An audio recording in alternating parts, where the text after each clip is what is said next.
7-darslikka xush kelibsizlar. Hozir sizlar bilan fundamental tahlil, ya'ni fundamental analiz nima uchun bizga kerak va qanaqa qilib fundamental analizni aniqlaymiz, qanaqa qilib bozorga o'zini ta'sirini o'tkazadi, shular bo'yicha sizlarga batafsil qisqaroq qilib tushuntirib berishga harakat qilaman. Darslikka oxirigacha ko'ringlar, chunki fundamental tahlil darsligini uncha-munchasi mendek tushuntirib bera olmaydi.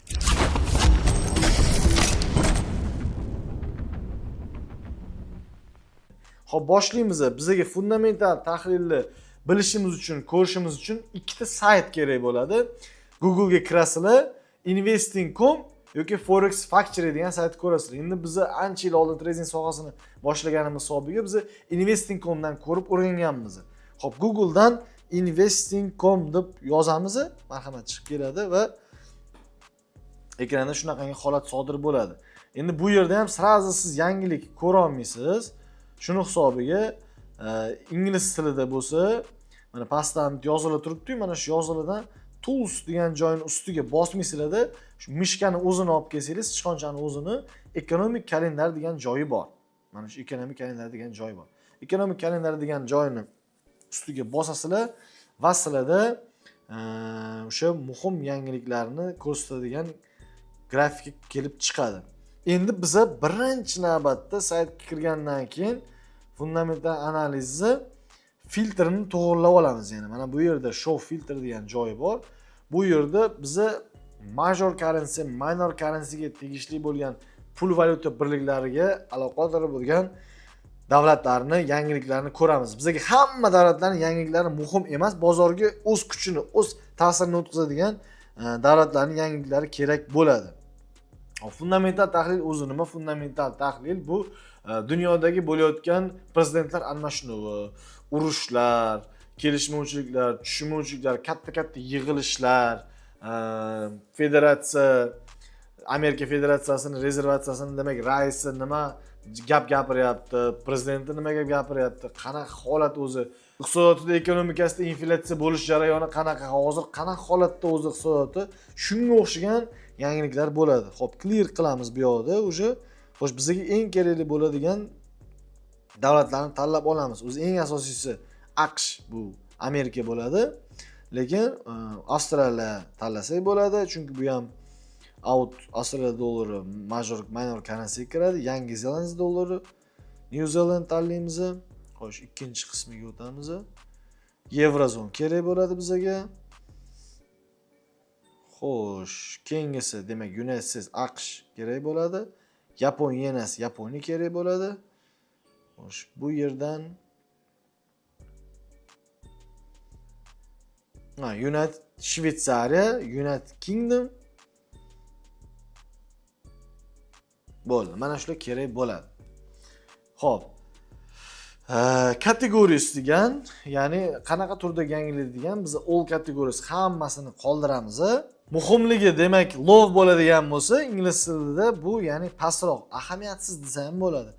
Medium degani ya'ni o'rta, ikkita yulduzchalik, unchalik bozorga ta'sir qilmaydi, uni qanaqadir ma'noda ahamiyatga ega.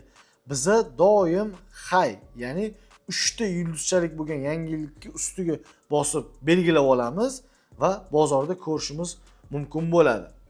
Xo'sh, endi bugungi sana bu yoqda mana kechagi, ertangi, bu haftaniki, keyingi haftaniki xohlasangiz o'zingiz eski yangiliklarni ko'rib olsangiz bo'ladi yoki bu yil chiqadigan yoki bir oylik chiqadigan yangiliklarni ko'rib olsangiz bo'ladi.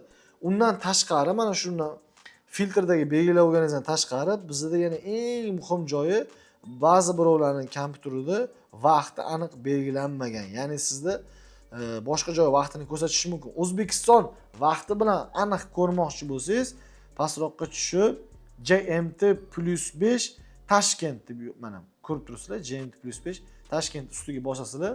Hozir mana O'zbekiston vaqti bilan 18:10 bu yerda ham ko'rsatib turibdi. Demak, bugun juma bo'lgan hisobiga, demak, hozir qaranglar, mana shu GDP, ya'ni o'zbek tilida yalpi ichki mahsulot yangiligi chiqqan bu yoqda. Hozir statistikasiga o'tishdan oldin sizlarga hamma butun yangiliklarni tushuntirib berishga anchagina vaqt ketadi. Hozir mana bu yerda list chiqadi. O'sha ketma-ketlik yangilikning muhimligi, ahamiyati, nima yangiliklar o'z ko'rishimiz kerak bo'ladi. 5-10 sekundga pauza qilib rasmga olinglar, yozib olinglar, sizlar uchun kerak bo'ladi. Xo'p, davom ettiramiz. Endi yangilikka qanaqa qilib ko'ramiz? Kelinglar, mana bu tepasidagi this week, ya'ni bu hafta bo'lgan yangiliklarni analiz qilib ko'rib chiqamiz. Mana qaranglar, 10-iyun 2026 chorshanba kuni CPI yangiligi chiqibdi. CPI yangiligi bu inflyatsiya degani, ya'ni AQShda inflyatsiya hajmi qanaqa? Endi ko'rib chiqamiz. Qaranglar, har doim yangilik ko'rayotgan payti 10 tarafdan ko'rib chiqiladi. Mana bu chap tarafdagi xo'sh, chiqqan statistikasi nomerlari aynan o'sha vaqtda chiqadi 17:30 da. Demak, previous degani o'tgan oyning statistikasi 0.6% ko'rsatilgan va forecast, ya'ni kutilayotgan taxmin prognoz 0.5 bo'lgan. Va actual, ya'ni ayni vaqtdagi chiqqan demak inflyatsiya hajmi 0.5% kutilganidek chiqqan. Xo'sh, endi keyingi bu nima may deb yozilgani yo'y momlari bu okrug bo'ladi. Janoqa muhim ahamiyatga ega emas. Okruglar sizlarga unaqacha chuqur ma'lumot kerak emas. Bu yerda nima bo'lgan? O'tgan 308 bo'lgan, to'g'ri kutilgan va kutilganidek yangilik chiqqan. Endi fundamental tahlil biza uchun nimaga kerak bo'ladi? Qanaqasiga ishlaydi o'zi? Qaranglar. AQShdagi chiqqan yangilik, ya'ni USD borku, USD demak, birinchi kotirovkada kelsa, misol tariqasida USD JPY, to'g'rimi? USD JPY va GBP USD. Misol tariqasida aytyapman. USD JPY da agar Amerikadagi o'sha mana yangilik bu yoqda qizil holatda bo'ladigan bo'lsa yoki qora holatda bo'lsa, USD ni narxi tushishi kerak. Unga qarama-qarshi bo'lgan paralarning narxi ko'tarilishi kerak yoki aksincha bo'ladi. U narsani grafikda ko'rishimiz mumkin.